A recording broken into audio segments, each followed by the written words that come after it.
두 개의 에피소드를 중심으로 이제 이야기가 전개되는데 두 개가 다 레위인과 그 관련이 있죠. 원래 레위인은 하나님의 일을 하는 사람인데 레위인들이 어때요? 자기 개인적인 욕심을 따라 하나님의 일을 해야 되는 사람이 개인에게 고용이 돼갖고 이방신을 섬기는 그 신상을 만들고 섬기는 그 일에 굉장히 앞장서는 그런 일들이 생겨나고 그게 이제 앞에 있던 에피소드고요. 마가라는 사람에게 고용됐던 한 레위인의 이야기, 개인 제사장 고용된 그런 이야기가 있었고, 그 다음에 나오는 또 하나의 에피소드가 뭐냐면 한 레위인이 에브라임에 살던 그 한 레위인이 첩을 드립니다. 아마 그 첩을 드리면서 벌어지는 그런 이야기죠. 그래서 첩이 도망을 갔다가 도망간 첩을 데리러 갔다가 또 오는 과정에서 그 우여곡절을 거치면서 근데 보세요. 이 하나의 한 레위인의 그 일탈이 레위인이 자기 본분을 망하고 일탈했던 그 행동들이 이스라엘 사회에 엄청난 파장을 불러일으켜 와요. 그 파장을 불러일으켜 오는 중에 이제 이스라엘이 이제 내전에 휩싸이게 됩니다. 그 첩이 죽는 바람에 그 첩이 이제 그 윤관을 당하고 죽지 않습니까? 죽고 나니까 이 화가 나니까 시체를 토막을 내요. 그러니까 참 엽기적인 이야기들이죠, 성경에. 토막을 내서 일체를 12지파에게 보냈어요. 그거를 받아든 12지파가 흥분을 한 거죠. 흥분을 해가 이스라엘 모든 지파, 그러니까 12지파가 아니라 베냐민 지파가 좀 빠져야 됩니다. 그래서 어쨌든 이 베냐민 지파가 이 일을 행했기 때문에 베냐민 지파와 이스라엘 모든 지파의 내전이 벌어지는 거예요. 자, 원래 이스라엘 사람들은 이방인들하고 싸워야 되는데 싸움의 대상이 잘못되어 가고 있는 거죠. 동족끼리 동족 상잔의 어떤 비극이 이제 일어나기 시작한 것이죠. 그래서 이제 그 이스라엘 모든 지파하고 베냐민 지파하고 싸우는 그 과정을 통해서 어떤 일이 벌어졌냐면은 베냐민 지파의 사람들이 몰락 위기에 처합니다. 완전히 몰락 위기에 처해요. 그래서 그 상황 속에서 오늘 본문의 이야기가 이어지는 것입니다. 그래서 어떤 일이 벌어졌습니까?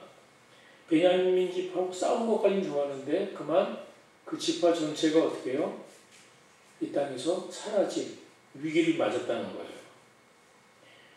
위기를 맞고 나서 보니까 그러면 그 지파를 소생시키려면 어떻게 해요? 사람이 또 불어나야 되잖아요.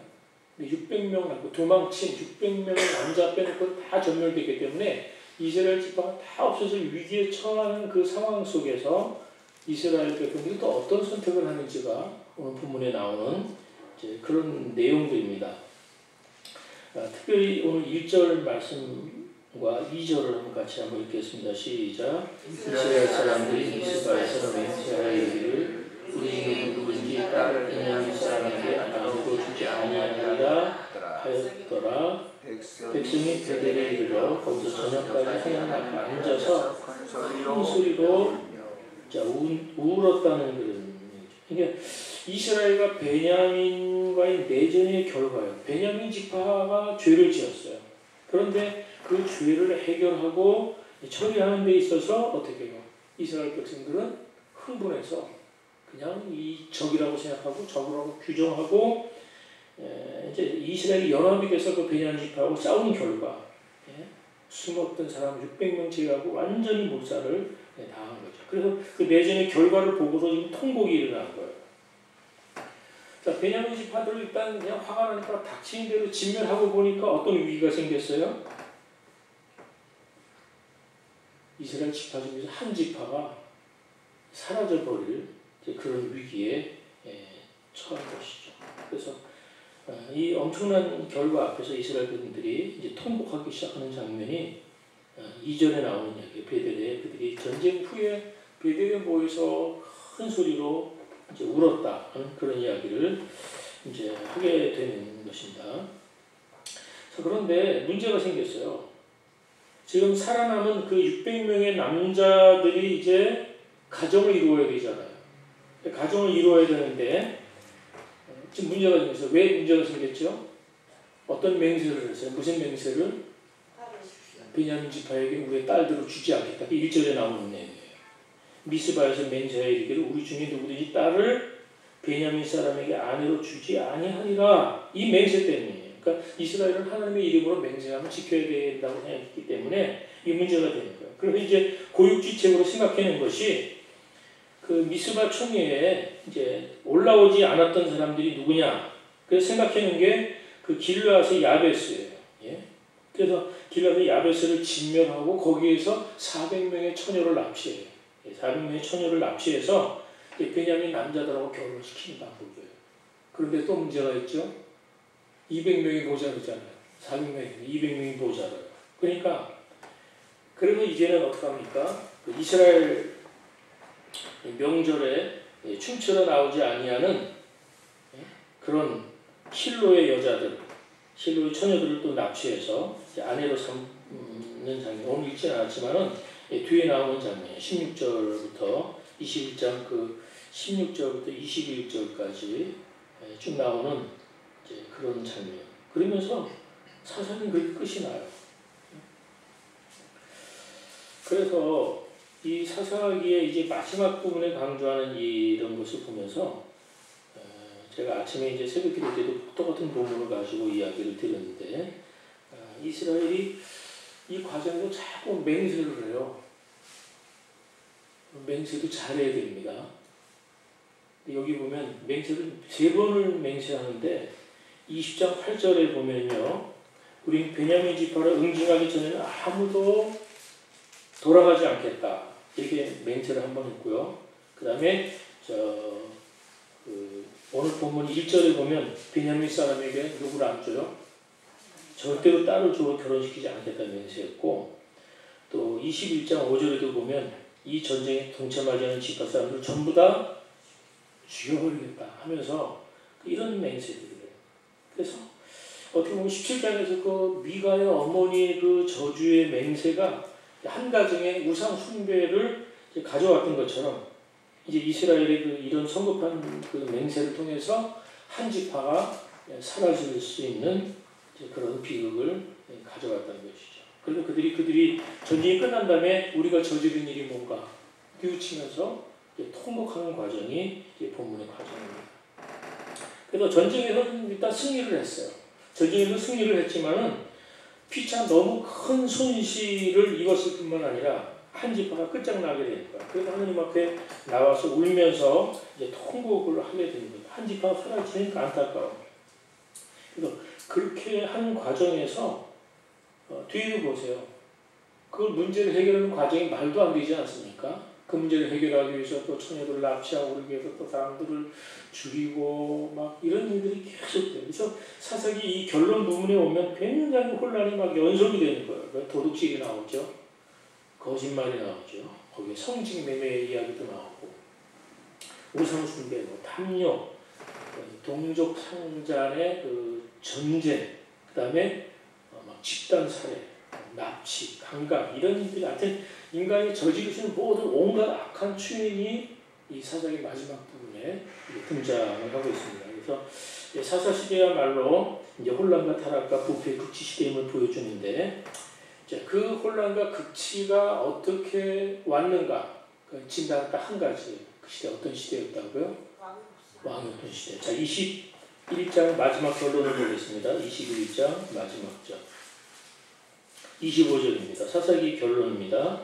자, 그런 얘기를 쭉 얘기를 나열하고 이 기자는 마무리 짓는 거예요. 이런 부패와 이 혼란상이 어디서 왔냐? 왜 이럴 수밖에 없냐? 하고 결론을 내는 거예요. 그 결론이 뭐라고요? 25절 같이 있습니다. 시작. 그때 이스라엘의 왕이 없으므로 사람이 각각 자기의 소견에 옳은 대로 행하였더라. 그래서 이제 그 사사기 전체의 결론이면서 전체의 주제이면서 그래요. 그래서 이제 사사시대를 단적으로 표현한 이야기라고 할 수 있는데요. 왕이 없었다. 왕이 없었다는 게 무슨 의미겠습니까? 단지 문자적으로 왕이 없었다라는 그런 의미도 있지만 그것보다는 이제 정치적으로 어떻게 보면 그들은 왕을 굉장히 또 원하는 것도 있어요. 왜냐하면 이제 사사시대 마지막에 이제 사무엘 이야기 들어가면 사람들이 뭘 요구합니까? 왕을 요구하지 않습니까? 다른 나라는 다 왕이 있는데 우리들도 왕을 세워주십시오. 사무엘에게 요구를 하거든요. 근데 사실 이스라엘 나라의 왕 정치가 그렇게 중요했다고 하면 하나님께서는 사사를 세우지 않고 왕을 세우셨을 거예요. 그런데 하나님께서는 그렇게 왕이 필요하지 않기 때문에 왕을 세워주지 않은 것이죠. 그런데 사람들이 하도 왕을 달라고 막 조르니까 하나님은 허락을 하긴 하세요. 그러나 그때 경고하시죠. 알고 받아라. 알고 받아라. 왕이 잘못 다스리면 이런 고통이 따를 것이다. 그러면서 주식이 주셨는데 이 주식 인간왕이 누굽니까? 그 다음에 세운 게 누구죠? 사울왕이에요. 사울왕. 여러분 알다시피 사울 때문에 이스라엘 백성들이 얼마나 큰 고통을 당합니까? 그래서 책망할 정도예요. 자, 우리 사무엘을 한번 가서 보겠습니다. 사무엘상 8장. 사무엘상 8장 7절을 한번 찾아보세요. 다 찾으셨어요? 사무엘상 8장 7절 말씀 같이 한번 읽습니다. 시작. 여호와께서 사무엘에게 이르시되 백성이 내게 한 말을 다 들으라. 이는 그들이 너를 버림이 아니요 나를 버려 자기들의 왕이 되지 못하게 함이니라. 자, 사람들이 왕을 요구하고 이렇게 했을 때 하나님께서 사무엘에게 하는 말이에요. 자, 그때 하나님께서 뭐라고 말씀하십니까? 자, 그들이 왕을 요구한 속셈을 하나님은 알고 계세요. 그들의 속셈이 뭡니까? 그들의 속셈은 누굴 버리는 거예요? 하나님을 버렸다. 하나님을 버렸다는 거예요. 그들의 속셈은 하나님을 거부, 왕을 달라고 이야기하는 것은 바로 하나님을 거부하는 것이다. 이렇게 진단했어요. 원래 이스라엘 왕은 오직 하나님 한 분이심을 강조하신 거죠. 하나님. 그런데 하나님을 거부하고 인간 왕을 요구하는 거예요. 그러니까 인간 왕을 요구한 건 뭡니까? 결국은 자기 소견에 옳은 대로 하기 위해서 인간 왕을 오는 거예요. 그 욕심이죠. 자기 국민을 채우겠다는 거죠. 사사시대는 한마디로 하나님을 거부한 시대예요. 하나님의 왕이심을 거부하고 인간들이 자기들이 하고 싶은 대로 자기 뜻대로 살았던 시대. 그래서 인간 중심의 시대, 인간 멋대로 살던 그 인본주의 시대였다는 것을 사사기는 결론으로 우리에게 던져주고 있는 것입니다. 그래서 결과적으로 인간이 왕이 돼서 자기 뜻대로 살았는데 잘 됐습니까? 잘 안 됐습니까? 복을 받았어요? 안 받았어요? 복을 받았어요? 못 받았어요? 대답하세요. 받았어요? 못 받았어요? 못 받았죠. 왜냐하면 이 사사시대 이스라엘 역사 속에 가장 최악의 시대예요. 가장 혼란했던 시대예요. 가장 암울했던 시대예요. 그래서 가만히 보면요. 인간이 타락할 때 보면 영적으로 제일 먼저 타락해요. 하나님과의 관계가 깨져요. 하나님과의 관계가 깨지면 영적 타락이 오면 그 다음에 도덕적인 타락이 돼요. 영적 타락은 도덕적인 타락으로 이어지죠. 사도시대가 그렇게 보여주죠. 자, 도덕적인 타락은 어떤 결과를 가져오죠? 한 따라 망한다. 네, 그 길로 가는 거예요. 네. 영적 타락이 도덕적인 타락으로 그 다음에는 망하는 길로 가는 것이죠. 그래서 영적인 타락은 쉽게 말하면 하나님을 거부하는 거예요. 하나님을 거부하는 거예요. 하나님을 거부하고 다른 신을 섬기는 거예요. 하나님 대신 뭘 섬겨요? 다른 신 뭐예요? 어떤 물질이나 권세나 명예나 뭐 그걸 더 중요시하고 다른 신을 섬기는 거예요. 사사기 시대의 역사는 우리가 사사기를 마무리하면서 바로 오늘 시대 현실을 살아가는 저와 우리들의 시대의 이야기입니다. 이스라엘 백성들은 한 번도 주님을 버린 적 없어요. 그들은 늘 주님을 찾아 주님을 불렀어요. 그런데 마태복음에 나오는 이 백성이 입술로는 나를 존경하지만 행위로는 나를 버린다. 행위로는 그게 아니에요. 자, 그런 지적을 하는 것처럼 우리 삶에서 하나님이 가장 존중되어지고 가장 최고의 위치에 놓이지 않으면 언제든지 우리는 이런 혼란을 가져올 수밖에 없고 또 하나님이 없으면 어때요? 하나님을 생각하지 않으면 우리가 어떤 짓이라도 할 수 있어요. 그래서 뭐 도덕적인 타락도 가져오고 당장은 그래도 잘 되는지 모르지만은 그것 때문에 결국은 망할 수밖에 없다 하는 것을 사사기는 우리들에게 보여주고 있습니다. 다시 한번 말씀드리면 하나님은 오늘도 우리의 왕이십니다. 하나님 지금도 살아계십니다. 우리가 흔히 만왕의 왕이에요. 만왕의 오주 만물의 주인이시고 다스리는 분이에요. 그래서 그분의 주권을 인정하는 것이 신앙생활이에요. 하나님 절대 주권, 그분의 다스림을 인정하는 것이 신앙생활의 성숙도고 시작입니다. 그러니까 주인이 바뀌어버리는 것이 신앙생활할 때의 그 과정이죠. 그래서 오늘도 하나님 살아계셔서 하나님에 대한 태도, 하나님에 대한 우리의 태도가 인생의 성패를 가른다는 것을 기억하시기 바랍니다. 말씀이지만 하나님을 왕으로 섬기면 흥합니다. 하나님을 왕으로 섬기지 않고 무시하면 망합니다. 그 얘기를 하는 거예요, 사사기는. 그래서 우리 마음 중심에 하나님을 왕으로 모시고 인정하고 따라가면 승리한다는 이 믿음을 갖게 되기를 바랍니다. 우리의 교회의 주인이 하나님이 되셔야 돼요. 우리 가정의 주인이 하나님이 되셔야 돼요. 아멘입니까? 우리 가정에 누가 주인이에요? 누가 왕이죠? 가정에 누가 왕이죠? 대개 요새는 가정의 왕이 아내들이에요. 엄마가 요새는 가정의 왕이에요.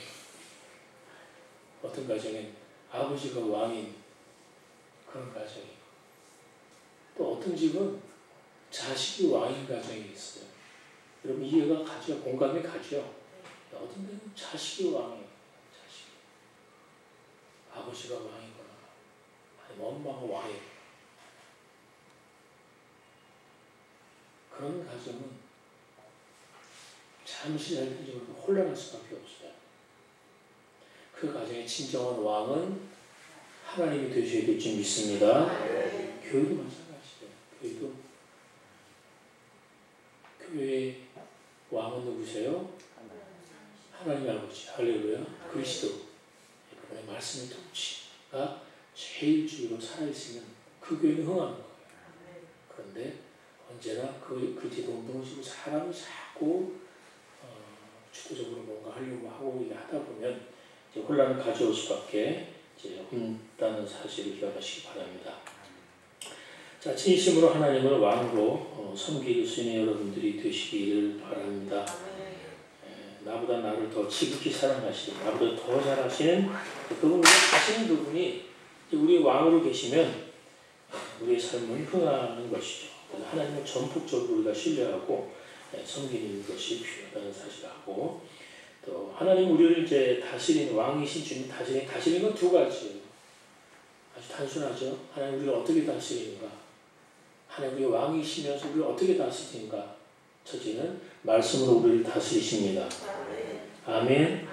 그래서 하나님 왕으로 우리가 모신다는 건 다른 얘기가 아니에요. 내 감정보다, 내 의지보다, 내 생각보다 하나님의 말씀의 인도를 받아야 되는 줄 믿습니다. 내 어떤 의지보다도 하나님의 말씀의 인도를 받아야 돼요. 그러니까 그래서 결국은 하나님의 통치는 어떻게 이루어져? 한 말씀의 왕권적인 통치가 이루어지면 되는 것입니다. 그래서 언제나 우리가 그래도 어떤 혼란이 왔을 때도 말씀으로 돌아가면 돼요.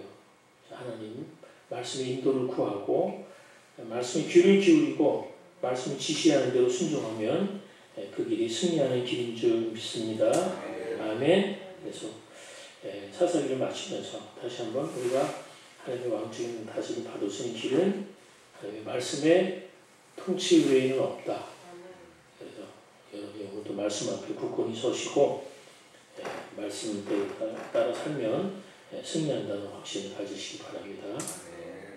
또 하나는 그거예요. 하나님 우리를 어떻게 다스립니까? 말씀 통해 다스리고, 하나는 성령께서 우리를, 물론 성령께서 말씀을 통해서 통치하시고 성령이 직접 우리들을 다스리고 인도하십니다. 그래서 내 의지, 내 감정보다도 성령의 강권하심, 성령의 감동, 감화, 성령의 교통하심, 자, 이것이 우리의 삶을 다스리는 하나님의 방법입니다. 그래서 성령 충만이라는 게 그렇잖아요. 성령 충만, 그 성령 충만, 그 성령의 열매, 막 이런 것들은 결국은 성령이 우리를 다스릴 때 성령께서 우리 안에서 맺어진 그런 열매들이죠. 그래서 성령의 강권적인 역사에 여러분이 순응하시고, 그렇게 하셔서 우리가 사사기 무시하고 마치지만 우리가 지속적으로 이제 말씀에 그건 다스리심, 또 성령의 다스리심 두 가지를 사모하면서 왕이신 그분 앞에 통치를 인정하시고 살아갈 수 있는 여러분들이 되시기를 바랍니다. 기도하겠습니다. 하나님 아버지 감사합니다.